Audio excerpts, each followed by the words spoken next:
Assalamualaikum warahmatullahi wabarakatuh. Bismillahirrahmanirrahim. Alhamdulillahirabbil alamin. Assalatu wassalamu ala sayyidil mursalin sayyidina wa maulana Muhammadin wa ala alihi wa sahbihi ajma'in. Inna ahsanal hadithi kitabullah wa khairul hadi hadi Muhammadin Rasulillah. Syarrul umuri muhdatsatuha wa kullu muhdatsatin bid'ah wa kullu bid'atin dhalalah.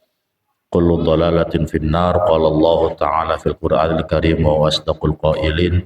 A'udzu billahi minasyaitonir rajim. Bismillahirrahmanirrahim. Lam yakunil ladzina kafaru min ahlil kitabi wal musyrikina mufakkina hatta ta'tiyahumul bayyinah.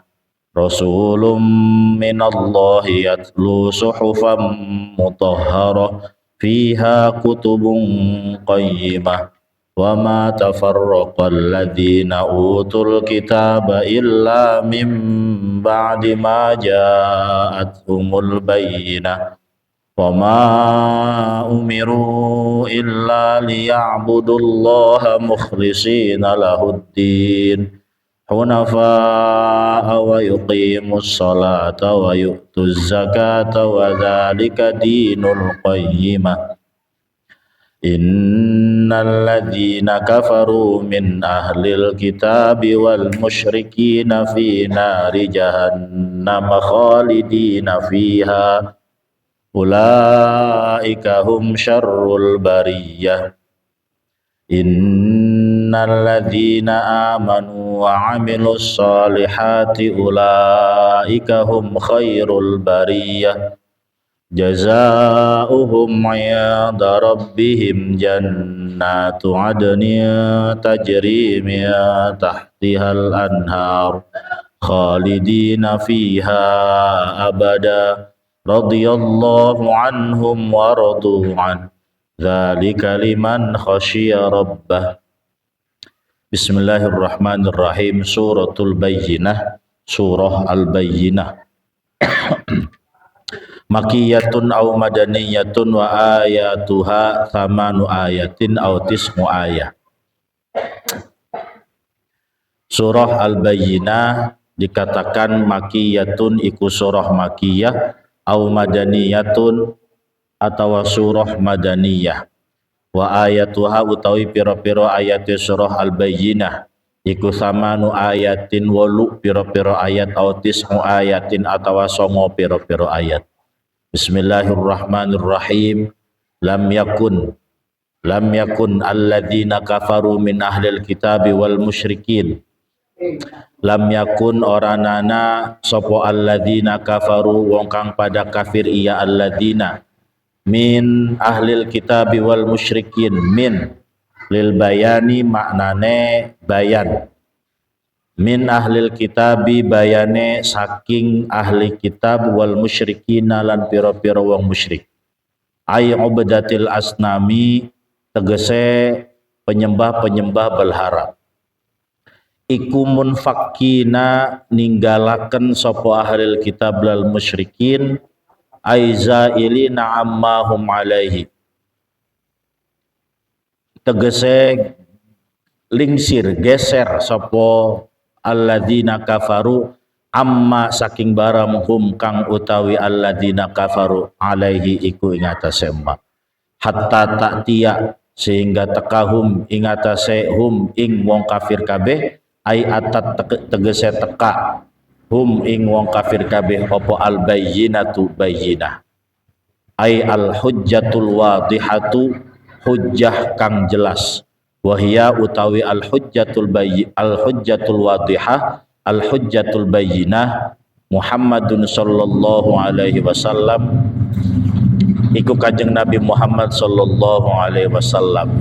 Rasulun rupane dadi rasul minallahi saking Allah, badalun minal bayyinah wa huwa utawi rasul minallah iku annabiyyu Kanjeng Nabi Muhammad sallallahu alaihi wasallam. Yatlu hale maca iya Kanjeng Nabi suhufan ing suhuf mutahharat kang den suci akan minal batili saking kebatilan.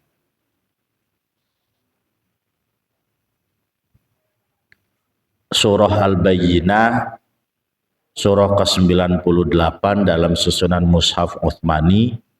Ada yang mengatakan surah ini adalah Makkiyah, ada yang mengatakan surah ini adalah Madaniyah.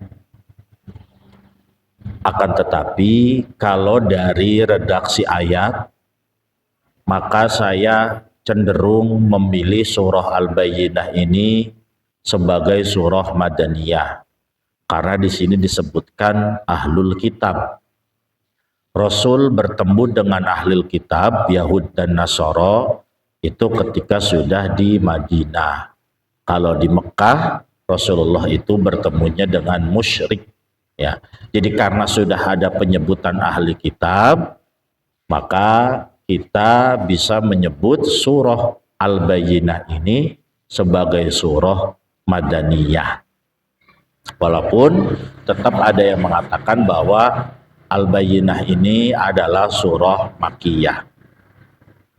Lam yakunil ladina kafaru min ahlil kitabi wal musyrikina munfakkina hatta ta'tiyahumul bayyinah. Orang kafir dari sebagian orang ahli kitab dan sebagian orang musyrik tidak mungkin meninggalkan agamanya, tidak mungkin meninggalkan kepercayaannya sampai kemudian hatta ta'tiyahumul bayyinah, datang kepada mereka sebuah bayyinah. Oleh Imam Jalaluddin, Al-Bayyinah dikatakan al-hujjatul wadihah, yaitu argumen-argumen yang jelas. Argumen yang jelas dalam hal ini ialah Kanjeng Nabi Muhammad Sallallahu Alaihi Wasallam.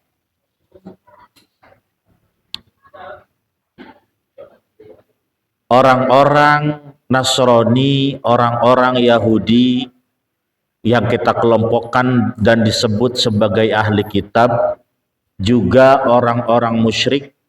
Orang-orang musyrik itu yang tidak memiliki agama samawi. Mereka menyembah berhala pada waktu itu.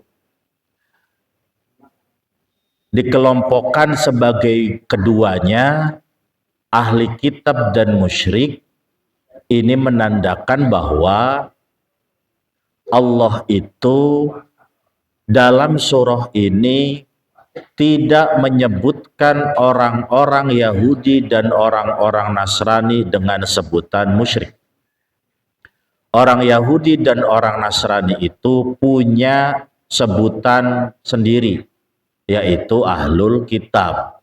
Ini yang sering saya katakan ketika kita sedang membahas surah Al-Baqarah. Maka dalam bahasa modern,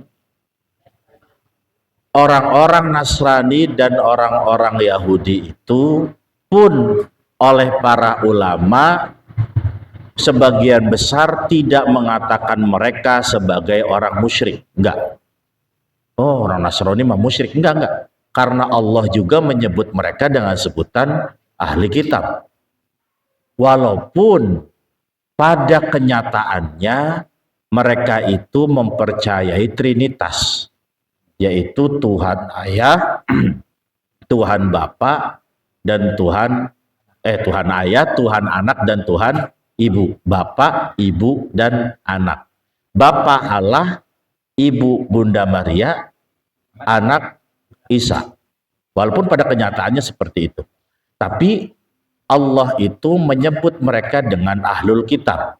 Karena memang sejarah mengatakan orang-orang Nasrani dan orang-orang Yahudi itu pernah diberikan kitab berupa Injil dan berupa Taurat. Ya.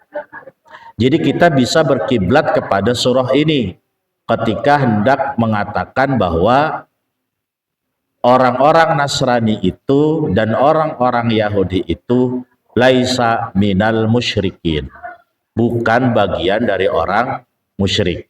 Mereka kita sebut dengan lebih lembut dengan sebutan ahlul kitab. Ya.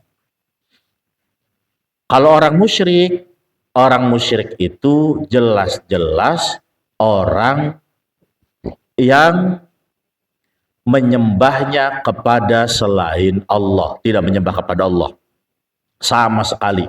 Mereka menyembah kepada patung-patung berhala-berhala.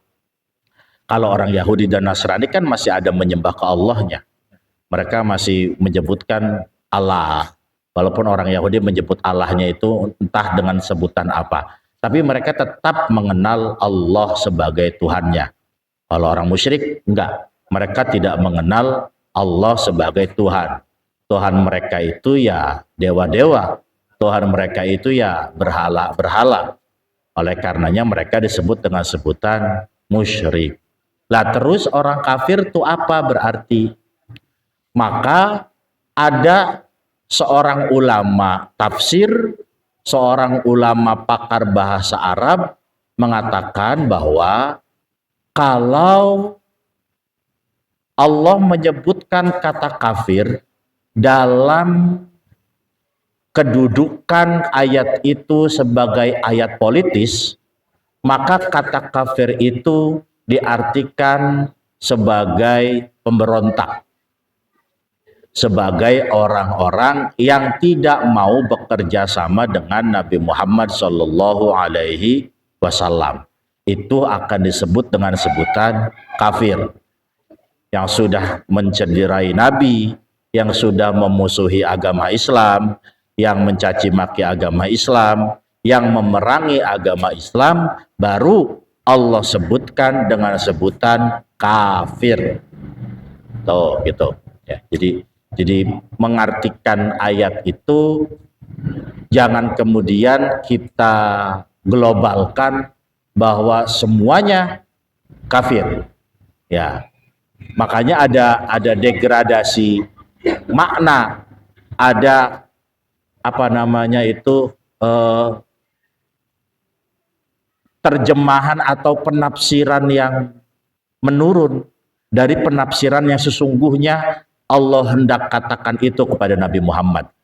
Kayak kita ketemu sama orang-orang Nasrani Yahudi, sama ratakan semuanya dasar orang musyrik. Ya, padahal Allah itu dalam Al-Quran menyebutkannya dengan ahlul kitab. Apakah ahlul kitab itu juga dianggap kafir? Ternyata Al-Quran itu terkadang membedakan.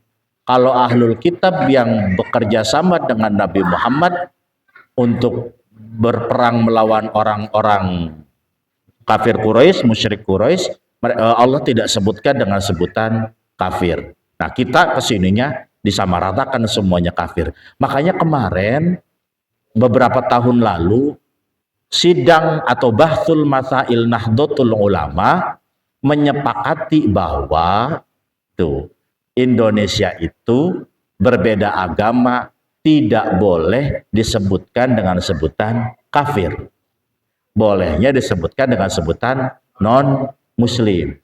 Lantas ada yang membahas, lah itu di surah Al-Kafirun kenapa disebutkannya kafir bukan non muslim? Ya, konteksnya Allah ngasih tahu Nabi Muhammad dengan surah Al-Kafirun itu untuk mengcounter bahwa orang-orang yang memusuhi Nabi sebutlah dengan sebutan kafir. Tapi kalau yang tidak memusuhi Nabi, para Nasrani dan Yahudi yang bersama Nabi di Madinah tidak disebutkan kafir. Ya, pemahaman ini memang akan dianggap sebagai pemahaman yang melawan arus. Ya, kadang-kadang dijadikan alasan untuk menuduh seseorang ulama atau ustadz atau kiai menjadi seorang liberal. Tapi yang ikut bahsul masail Nahdlatul Ulama waktu itu sidang muktamar itu bukan kelas kita, bukan.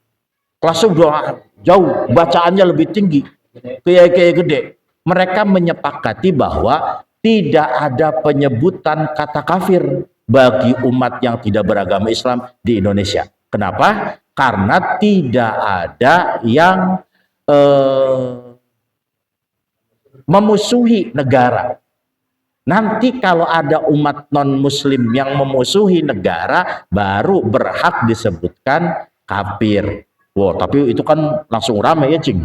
Oh, dasar kiai liberal dan lain-lain. Ya, karena kita dari kecilnya sudah didoktrin bahwa orang Nasrani, orang Yahudi, orang Hindu, orang Buddha, hum minal kafirin. Jadi ketika ada pendapat itu, yang pendapat itu sebenarnya udah dari dulu, kita kaget. Ya, tapi terserah apapun penyebutannya, mau tetap maksa nyebut kafir ya nggak apa-apa, karena ada ulama juga yang mengatakan bahwa Nasrani dan Yahudi juga minal kafirin. Nggak apa-apa, silakan aja, asal jangan pada berantem aja saya malah. Terus ada yang nyebutin nggak mau kafir, non muslim aja dianggap sesat, ya jangan juga, jangan. Karena kalau kembali ke Al-Quran, maka akan terus menjadi perdebatan dalam menginterpretasikan pengertian kafir.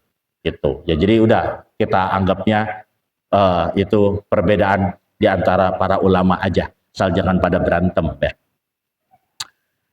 Orang-orang kafir yang tadi sebagian dari orang musyrik, sebagian dari orang ahli kitab, tidak mungkin meninggalkan kepercayaannya munfakina, tidak mungkin meninggalkan keyakinan mereka hatta ta'tiya, sampai kemudian datang kepada mereka al-bayyinah.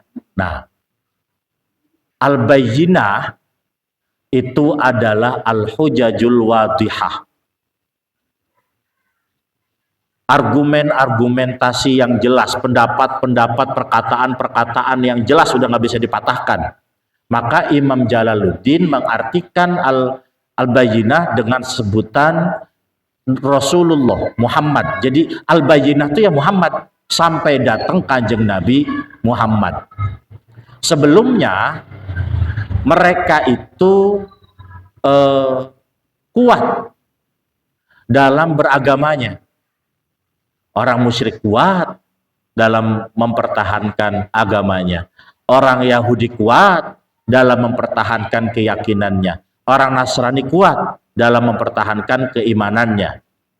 Sampai datang Kanjeng Nabi Muhammad, tuh, mereka yakin bahwa betul kata Injil, betul kata Taurat, bahwa bakal ada sesosok Nabi dan Rasul yang menjadi penutup para Nabi. Yakin mereka akan keyakinan itu. Udah, pokoknya mah di Injilnya ada bahwa bakal muncul Nabi terakhir, di Tauratnya ada bahwa bakal muncul Rasul terakhir. Yakin seyakin-yakinnya.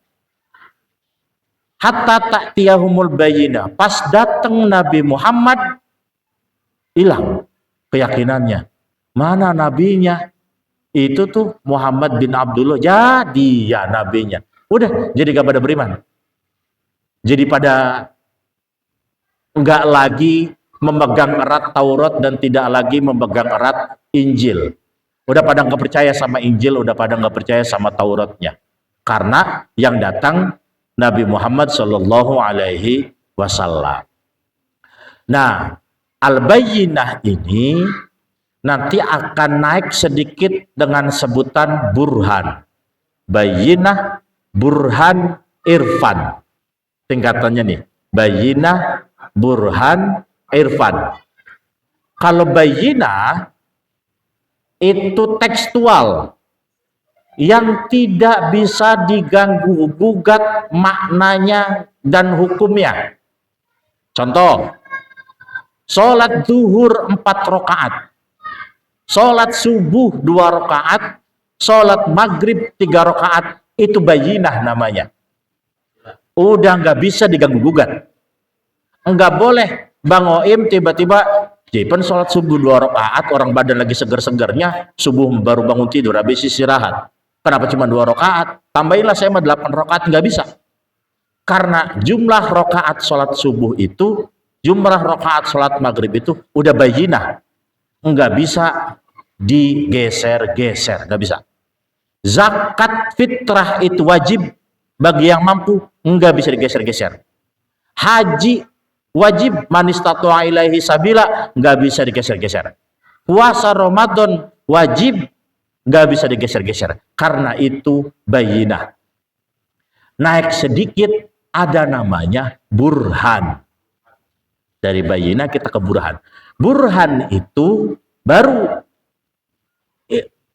hukum-hukum yang Allah turunkan diteliti lebih dalam sesuai dengan ilmu pengetahuan sains. Sesuai sains. Contoh, dulu penghitungan awal bulan Hijriyah itu selalu berdasarkan ru'yatul hilal. Pokoknya kalau kelihatan bulan di tanggal akhir tanggal 30 itu berarti tanggal 1. Tuh. Tapi sekarang udah pakai burhan. Kapan kita bisa menentukan ru'yatul hilal? Ya entar. Kalau secara burhan ilmu pengetahuan astronominya ini nih bulannya bakal kelihatan. Zaman dulu kan kayak cing zaman dulu mah. Itu dari tanggal 25 udah nungguin bulan. Oh belum. 26. Oh belum. Kan enggak sekarang mah. Sekarang orang nungguin bulan itu ya di akhir. Di atas tanggal 29. Dan tanggal 29 itu baru melihat bulan. Nah itu namanya apa? Ketentuan-ketentuan Allah, ketentuan-ketentuan Nabi yang diteliti menggunakan ilmu pengetahuan. Burhan namanya. Nah bayyinah, burhan itu sama-sama untuk memperkuat bahwa ayat Allah, bahwa hadis Rasulullah itu benar. Tuh. Pertama pakai bayyinah, udah nggak boleh dagang gugat. Naik dikit pakai burhan.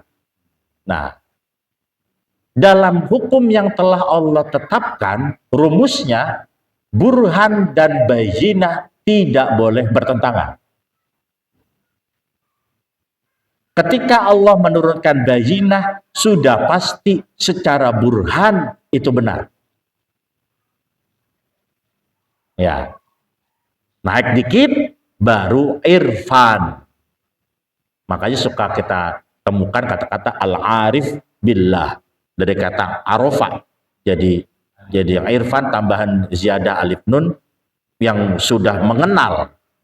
Yang terakhir adalah irfan itu baru metodologi dalam mengkaji ayat-ayat Allah dengan hati nurani. Kasab. Dengan jalan tasawuf. Dengan jalan ma'rifatullah tuh dari kata arafa, arif. Dengan jalan ma'rifatullah. Nih, Allah memberikan hukum seperti ini itu pasti sesuai dengan hati nurani. Adanya zakat. Kan sesuai gak dengan hati nurani? Sesuai dengan hati nurani.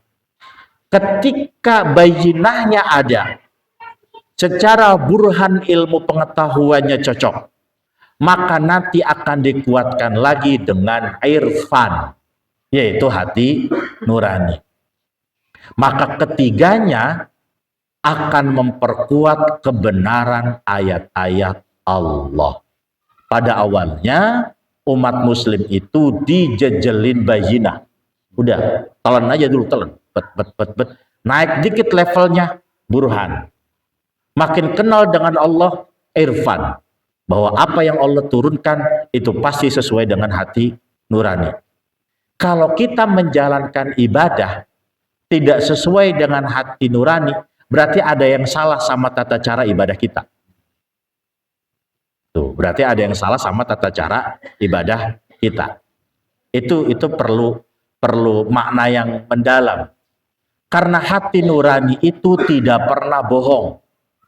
Bohong kalau ada yang mengatakan ini sudah sesuai hati nurani, saya bohong. Ya. Hati nurani itu akan selalu mengajarkan kita kepada jalan yang benar. Jalan yang baik. Karena benar belum tentu baik. Baik belum tentu benar. Ada orang baik, tapi belum tentu benar. Ya. Kalau benar mah baik secara hukum apa? Kumulatif, dikumpulkan semuanya udah pasti benar nih. Karena benar itu adalah kesimpulan terakhir dari semua perbuatan.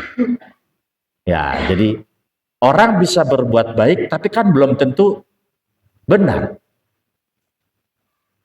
Bang Oim habis sholat subuh kemudian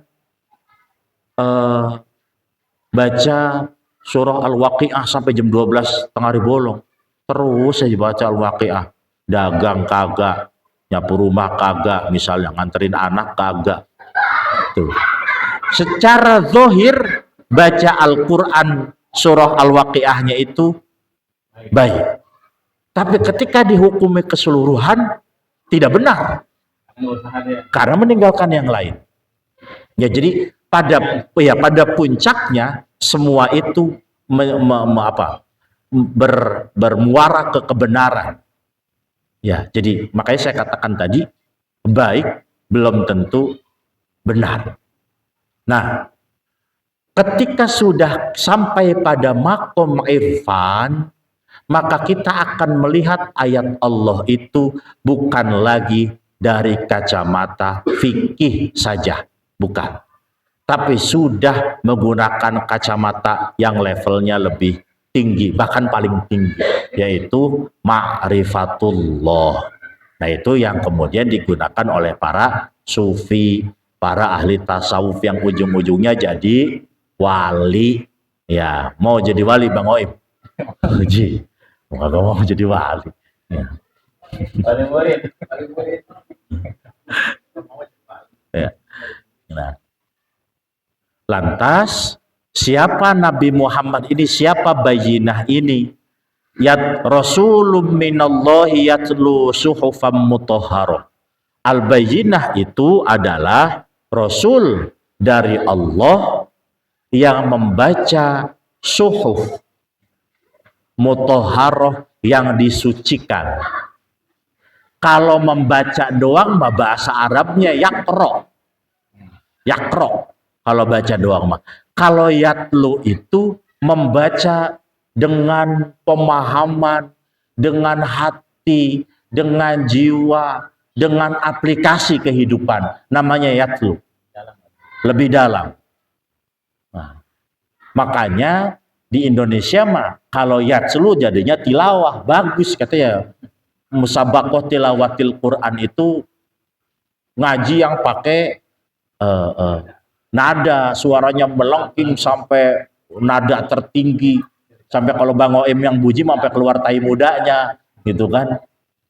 Saking gak kuatnya suara melengking itu. Di kita jadinya begitu, padahal makna yatlu itu adalah memaknai, membaca, memaknai dan mengaplikasikan Al-Quran secara nyata. Makanya ayat ini tidak mengatakan Rasulun minallahi yaqra'u suhufam mutahharah, enggak, tapi yatlu suhufam mutahharah. Nabi Muhammad itu membaca Al-Qur'annya pakai hati, kemudian ditelaah menggunakan akal pikiran, kemudian diaplikasikan dalam kehidupan. Makanya kalau di Indonesia mah jarang ada orang baca Quran kemudian nangis, jarang, karena nggak paham. Iya. Iya. Apa? Fayu'adzibuhullahul adzabal akbar. Qorinya baca begitu, kitanya Allah bari ketawa. Ya. Fayu'adzibuhullahul adzabal akbar. Allah bari ketawa. Ya, padahal itu kata Allah, maka dia akan diazab dengan azab yang besar, azab yang perih. Kitanya jawabnya Allah bari ketawa. Nah, kagak ngerti Pan, gara-gara. Ya. Kalau yang ngerti, maka di ayat itu akan wajilat qulubuhum, akan bergetar hatinya. Makanya jangan aneh kalau kita nanti diberikan rezeki kembali ke Mekah, kembali ke Madinah, itu ada jamaah yang insek-insekan, nggak di, insek. Nah, kalau kita nggak paham, Bang Oim besok kita kagak paham deh. Si orang sih lagi sholat sih, nangis, batal ntar makan air mata gitu ya. Jadi itu hal yang wajar. Makanya ketika di Saudi imam baca ayat sepanjang apapun, makmumnya nggak ada yang ngecek ya, nggak ada yang ngeluh, nggak ada yang ngedumel, ya nggak ada, nggak ada di sana. Karena minimal mereka paham mufrodatnya, walaupun tidak paham secara makna mendalamnya, gitu. Makanya jangan ditiru di Indonesia. Kalau makmumnya kalau makmumnya masih ya udah jangan baca ayat-ayat yang An-Nur, Al-Kahfi, takut pas lagi kita ketelimbang ayatnya nggak ketemu, kagak ada yang kebenerin, gitu. Kan bingung kalau nggak ada yang kebenerin, imamnya diem aja, makmumnya diem aja, gitu. Ya udah kuliah kulhu aja, kuliah sama kulhu juga maknanya kadang-kadang kagak tahu, ya. Baca kuliah juga nggak ketemu ke situ lagi. Yatlu suhufam mutahharah, Allah katakan ini suhuf, yaitu lembaran-lembaran.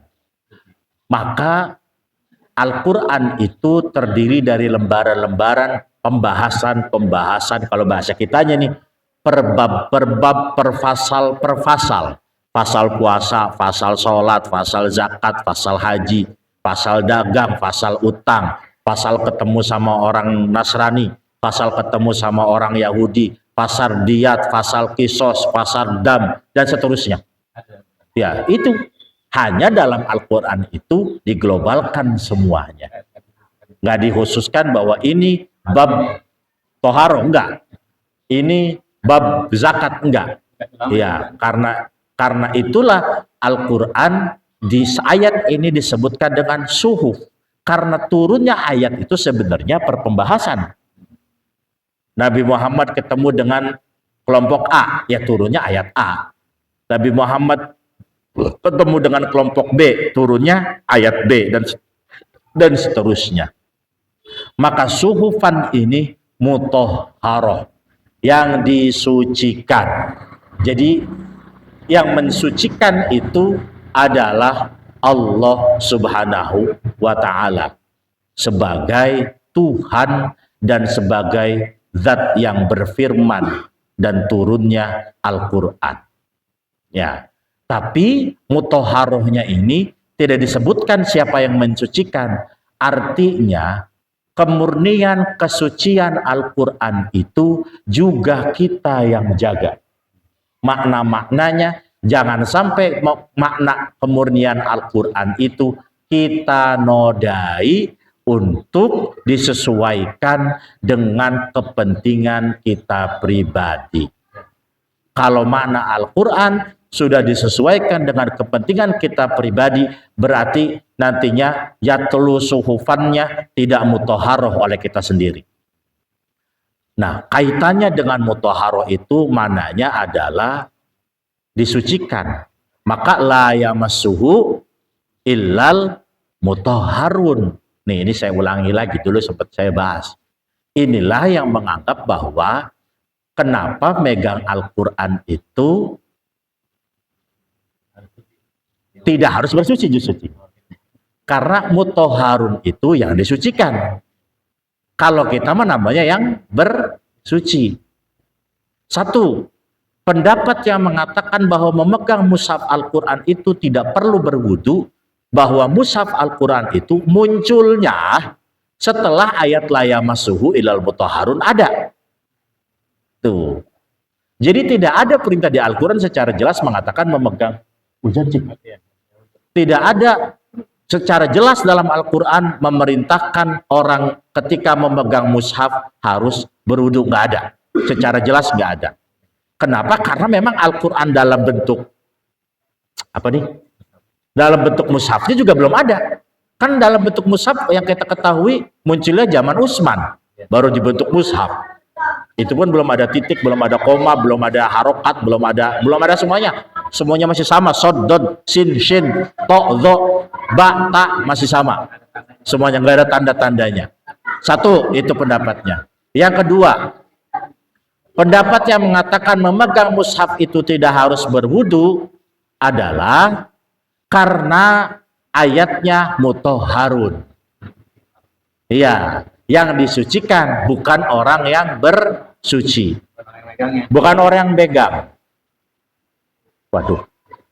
Oleh karenanya, ya, kalau kata suci itu biasanya identik dengan immaterial. Suci itu identik dengan immaterial. Kata Bang Oim, apa ini immaterial? Immaterial itu bukan sesuatu yang kelihatan. Namanya immaterial atau non-materi. Namanya bersuci. Oleh karenanya, orang punya hadas besar, orang punya hadas kecil, kelihatan nggak Bang Oim? Orang nggak punya wudhu, kelihatan nggak? Nggak kelihatan. Makanya dikatakannya bersuci. Karena itu mah bagian dari non-material, immaterial nggak kelihatan. Kalau yang kelihatan namanya nazofah, kebersihan, kelihatan kita nih. Nah, itulah kenapa kalau cebok kita nggak wajib niat. Ada nggak orang cebok niat? Nawaitu al istinja'a lirof'il go'iti wal bauli. Lillahi ta'ala, nggak ada. Iya, nggak ada. Karena itu mah material, kelihatan. Barangnya ada, kelihatan. Makanya dalam zakat fitrah pun tidak menjadi rukun. Apa namanya? Niat tuh. Nggak jadi rukun niat. Oleh sebagian ulama tidak jadi rukun. Yang namanya zakat mah ya orang kelihatan, keluarin aja ceker. Iya, sudah termasuk niat. Nah gitu ya, karena mutahharoh itu, suci itu masuknya dalam kategori immaterial, yang non materi, tidak kelihatan.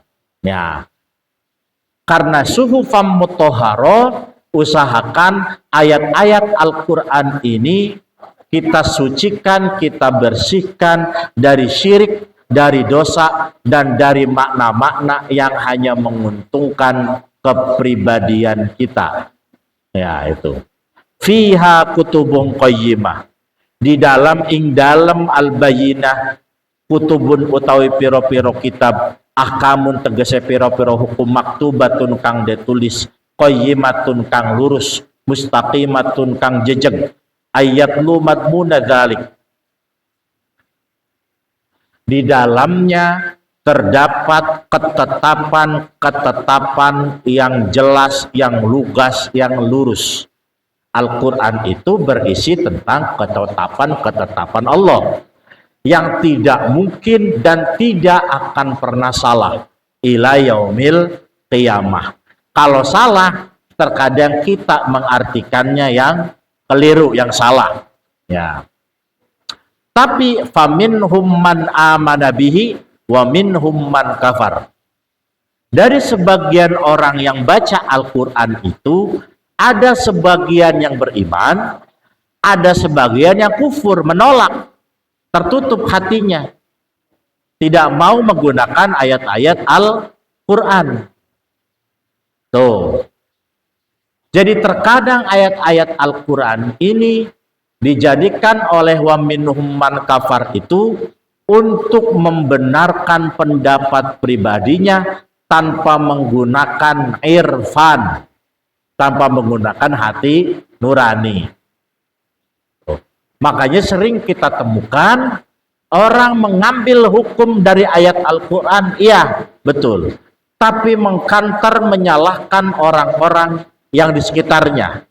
Nah, ini namanya mereka membaca ayat Al-Quran baru sekedar bayinah, belum menggunakan burhan, yang tadi belum menggunakan irfan.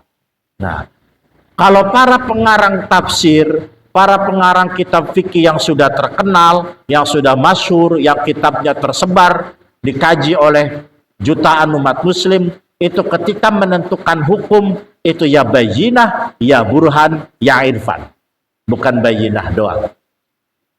Wa ma tafarraqal ladzina utul kitaba illa min ba'di ma ja'atuhumul bayyinah. Dan tidaklah mereka berpisah-pisah, berpencal-pencal, berfirqah-firqah, orang-orang itu yang telah diberi kitab kecuali telah datang kepadanya al-bayyinah. Makanya tadi saya bilang awalnya mereka mujtami'ina 'alal iman. Idza jaa fahasadahu man kafaru bihi minhum. Pada awalnya mereka itu sepakat bahwa siap untuk beriman kepada Nabi dan Rasul yang muncul sesuai dengan yang tertera pada Injil, sesuai yang tertera pada Taurat. Tapi setelah datang Nabi Muhammadnya, fahasadahu man kafaru bihi minhum. Orang-orang yang ingkar hasud, dengki. Walhasil mereka menjadi tafarraqal ladzina utul kitaba illa mim ba'di ma ja'athumul bayyinah. Setelah itu mereka jadi berpencal-pencal, berbeda-beda, enggak jadi kompak. Sebagian yang dikasih hidayah oleh Allah kembali mengikuti ayat-ayat Allah dan berpindah ke Al-Quran. Sebagiannya lagi kekeh enggak mau, mengatakan bahwa itu ayat Taurat salah, itu ayat di Injil itu salah, menentukan ada nabi terakhir. Enggak. Makanya sampai sekarang orang Nasrani, orang Yahudi itu tetap tidak mau beriman kepada Nabi Muhammad Sallallahu Alaihi Wasallam. Tidak mau menggunakan hukum yang ada pada Al-Quran. Padahal wa ma umiru illa liya'budullaha mukhlishina lahuddin hunafa. Padahal mereka itu tidak diperintah kecuali menyembah Allah mukhlishina lahuddin, memurnikan agama. Nggak ada perintah yang lain, nggak ada. Udah yang penting menyembah Allah dan memurnikan agama. Tidak ada embel-embel yang lain. Hunafa'a, lempeng, lurus. Mustaqimina ala dini Ibrahim, lempeng sesuai dengan agama Nabi Ibrahim. Wa ala dini Muhammadin, dan sesuai dengan agama Muhammad. Agama Nabi Muhammad dengan agama Nabi Ibrahim itu sama, tidak ada perbedaan. Sama-sama menyembah Allah Subhanahu wa ta'ala. Perintahnya nggak muluk-muluk, perintahnya nggak terlalu banyak, cukup liya'budullaha mukhlishina lahuddin hunafa, dan wa yuqimus sholata wa yu'tuz zakah. Suruh mendirikan sholat dan suruh menunaikan zakat. Udah itu doang pada awalnya tuh. Udah nggak kudu macam-macam, menyembah Allah dengan percaya kepada Muhammad SAW, kemudian mendirikan sholat, kemudian bayar zakat. Udah. Wadzalika dinul qayyimah. Itu semua adalah agama yang lurus. Al-mustaqimah, agama yang lurus, yang lempeng, yang benar, yang tegak. Ya, itu padahal orang-orang kafir itu tidak diperintah macam-macam, cuman diperintah itu doang. Maka Allah lanjutkan, sudah mempretelin tadi ceritanya ini. Baru pada akhirnya Allah akan mengklasifikasikan konsekuensi dari nurut dan tidak nurut dengan ayat innalladzina kafaru min ahlil kitabi wal musyrikina fi nari jahannam khalidina fiha. Orang-orang kafir dari ahli kitab dan orang musyrik di dalam neraka jahanam khalidina fiha, selama-lamanya di dalamnya. Halun muqaddaratun ay muqaddaron khuluduhum fiha minallahi ta'ala. Perkiraan kekekalannya itu Allah yang menentukan, kita tidak bisa menentukan. Orang-orang kafir bakal ke neraka jahanam selama-lamanya. Nanti kita akan temukan perbedaannya. Ulaika hum syarrul bariyah. Mereka itu adalah sejelek-jeleknya manusia.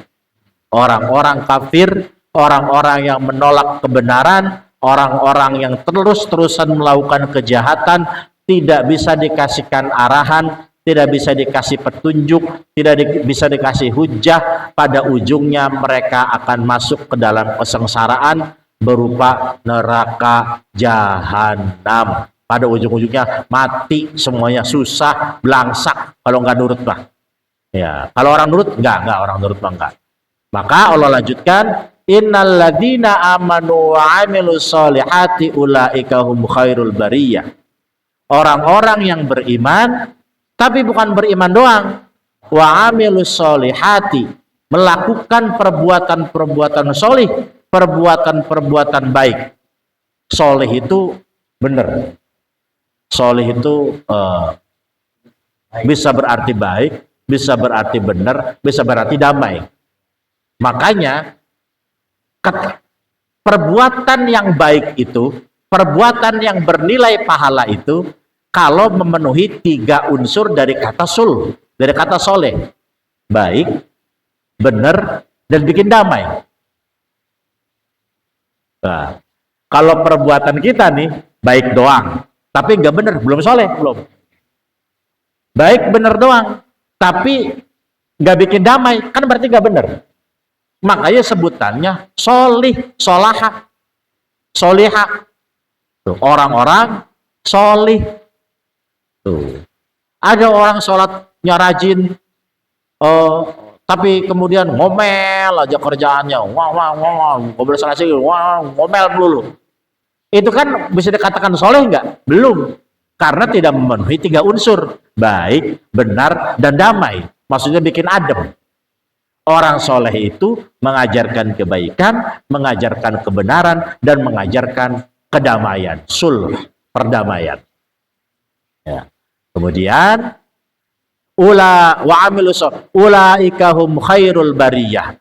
Mereka itu adalah sebagus-bagusnya makhluk, sebagus-bagusnya manusia, sebaik-baiknya manusia. Jazaohum, utawi balesane khairul bariyah, utawi balesane alladzina amanu inda rabbihim, ing dalam sanding gustine, dalam sanding robbe alladzina amanu, iku jannatu aden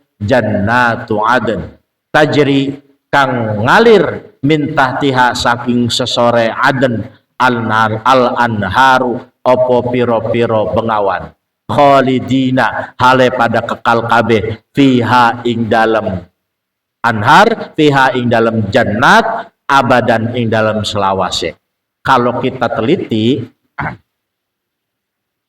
sampai kudu berek-berek ini kayaknya hujan sih.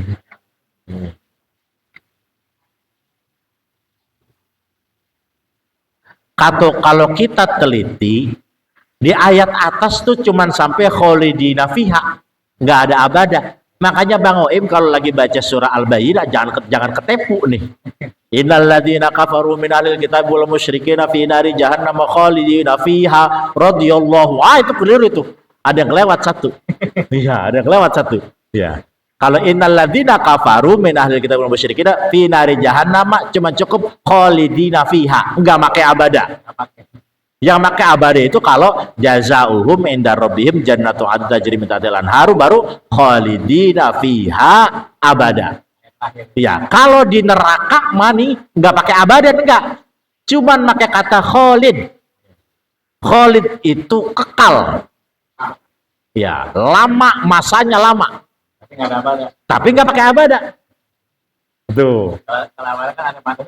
Kalau abada nggak ada batasnya. Makanya ketika masuk surga mah khalidina fiha abada, kekal semuanya. Selama-lamanya, nggak bakal berhenti kebahagiaannya, nggak bakal berhenti kesenangannya, karena ada kata abadannya. Allah itu hendak memberikan sebuah gambaran bahwa masih ada kesempatan orang-orang kafir untuk kembali. Karena nggak abadan. Walaupun ya, maksudnya ayat ini tuh ketika tidak ada abadan itu memberikan kesempatan bagi mereka yang di sini, yang di dunia itu, bahwa masih ada kesempatan nih. Karena ini mah nggak pakai abadan. Ya, baru pakai khalidina fiha bisa ketarik lagi. Makanya kita sepakat kan di kalangan ahlus sunnah bahwa kita itu yang punya dosa pasti bakal dikupiak di neraka, tapi nggak abadan. Dari situ baru masuk surga. Ya Bang Oim, Udah dikupaknya, udah kita beres. Ya remaja pada cemong kan begitu. Baru kemudian masuk surga. Ya. Apa pengen surga dulu Bang Uim? Abadannya di neraka aja. Kan nggak mau. Iya. Orang ya kalau misalnya kita mikir secara ya inilah secara kita menyadari diri bahwa kita tuh punya dosa. Ya kan akhirnya kita pasrah. Ya Allah, ya udahlah. Kalau emang dikupiak dulu mah di neraka ya nggak apa-apa. Yang penting ntar pada ujung-ujungnya bakal surga abadan lagi. Gitu. Cuman kagak enak aja cerita sama penduduk surganya. Langsung tak kagak dikupiak dulu kan gak enak ceritanya. Kalau sama yang langsung kan enak. Langsung kita mau nggak dikupiak dulu kan beda ceritanya ya itu. Nah, itulah yang dikatakan bahwa kata abadan ini menjadi pembeda antara penghuni neraka dan penghuni surga. Maka Allah katakan lagi yang lebih membahagiakan orang-orang yang baik, orang-orang yang beriman adalah radhiyallahu anhum wa radu'an. Allah ridho kepada mereka bi ta'atihi karena ketaatannya, wa radu'an, dan alladzina amanu juga ridho kepada Allah bi thawabihi dengan pahalanya. Allah ridho kepada kita, kita ridho kepada Allah. Kan hubungan simbiosis positif, simbiosis mutualisme. Emang kalau orang alladzina kafur nggak ridho? Iya nggak ridho. Makanya saya pernah katakan, ada orang dikasih aja sama Allah, kaya, kasih duit, motor baru lagi, kemudian judi menang melulu, ya nanggep nyawer dangdut ya nggak diomelin bini, aman aja hidupnya, kesono kemari main perempuan enggak ketahuan. Itu tuh bukan Allah ridho, bukan Allah ridho, itu tuh lagi dilepas. Makanya saya sering katakan lagi diumbar sama Allah. Ada anak udah keterlaluan ngelunjak ke orang tuanya, itu kan diumbar sama orang tuanya. Terserah lu mau bagaimana kayak kan begitu. Itu kan berarti bukan ridho, bukan. Ya, makanya jangan sampai kemudian kita beranggapan bahwa alhamdulillah nih rezeki saya ini lancar aja ini. Alhamdulillah rezeki saya lancar aja. Padahal mau maksiatnya sehari bisa 1000 kali, tapi dikasih lancar aja. Jangan berbangga diri. Itu bisa jadi Allah sedang menelantarkan kita. Habis itu bakal ma'isyatan donka. Bakal udah dibikin puyeng sama Allah, bakal dibikin stres sama Allah. Nah, dan warudu'an, kita juga ridho kepada keputusan Allah. Orang-orang beriman itu pada puncaknya adalah akan ridho apapun keputusan Allah. Orang-orang kafir gak bakal ridho. Orang-orang kafir gak bakal ridho. Gaji pegawai pajak udah gede jasa bang, 15 juta mungkin, 30 juta mungkin, udah kalau sama tunjangan udah banyak dah. Tapi gara-gara dia nggak ridho, kan korupsi lagi. Kemudian udah korupsi 500 juta, besoknya ketemu kasus lagi, tambah lagi se-M. Se-M nggak cukup juga, tambah lagi 3M. Sampai berapa triliun kemarin, Cing? 700 triliun yang sempat ketangkap itu. Iya, Pertamina berapa tuh? 700 sampai 700 triliun. Itu kan gara-gara tidak ridho awalnya. Orang Islam kayak gitu tuh berhak nggak disebut kafir? Berani nggak nyebut kafirnya? Hah? Disebut kafirnya berani nggak? Pasti kita nggak berani nyebutinnya. Padahal itu yang sudah jelas-jelas menyakiti masyarakat. Berarti kan sudah menghina Allah, sudah menghina Tuhan. Tapi enggak, kita nggak berani nyebutin dia orang kafir, nggak berani. Islam dia mah tetap. Ya Islam dia tetap, ya nggak apa-apa itu mah. Ya kalau memang makna kafirnya masih dalam tahapan makna keimanan, makna agama Islam dan bukan Islam. Ya, jadi saya katakan ulang bahwa kalau orang-orang yang benar-benar beriman dan beramal soleh, itu Allah akan ridho kepada kita dan kita pun ridho kepada Allah. Nah, ridho kepada Allah ini yang akan membentengi kita untuk terhindar dari sifat kekufuran. Kalau sudah tidak ridho dengan keputusan Allah, maka siap-siap menjadi kufur. Kalau sudah jadi kufur, maka siap-siap akan terus-terusan menerabas hukum yang telah Allah tentukan. Pada akhir ayat ini, dzalika liman khasyiya rabbah. Yang tadi sudah disebutkan oleh Allah itu liman khasyiya rabbah, bagi orang yang takut rabbah kepada Tuhannya. Saya pernah katakan bahwa saat kata takut itu ditujukan kepada Allah, itu bukan kata khauf, tapi khosyiyah. Tapi kalau kata takut itu ditujukan kepada manusia, kepada makhluk, itu khauf. Minal khaufi wal ju'i. Tapi ke Allah itu bahasanya khosyiyah. Apa makna khosyiyah itu? Apakah takut? Bukan takut. Khosyiyah itu bukan takut sebenarnya. Karena kita nggak punya arti kata khosyiyah, akhirnya kita artikan takut. Masa ke Allah takut? Ya. Masa ke Allah takut? Kan nggak takut. Emang kita ke orang tua takut? Kan nggak takut. Ada orang tua nih. Nggak ngelakuin ini dulu dah, nggak pulang telat waktu masih kecil. Bahasanya takut, padahal itu bukan takut. Karena tidak mungkin ke orang tua sendiri yang melahirkan, yang menafkahi, kita takut, nggak mungkin. Tapi karena kita nggak punya makna lain, maka diartikan khosyiyah itu dengan sebutan takut. Oleh karenanya banyak makna-makna mufradat Al-Quran yang kita paksakan diartikan menggunakan arti bahasa Indonesia, ujung-ujungnya salah, ujung-ujungnya keliru. Karena bahasa Arab, bahasa Al-Quran ketika diubah bahasakan menjadi bahasa Indonesia, pasti maknanya akan ada perbedaan, akan ada perubahan. Itulah hebatnya Al-Quran yang tidak pernah dirubah menggunakan bahasa apapun. Hanya ada terjemahannya. Kalau Injil, kalau Injil sudah ada ahli bahasa. Taurat mungkin juga sudah ada ahli bahasa. Tapi kalau Al-Quran enggak. Al-Quran hanya terjemahannya saja. Suratul Qadr, Shadaqallahul Azim.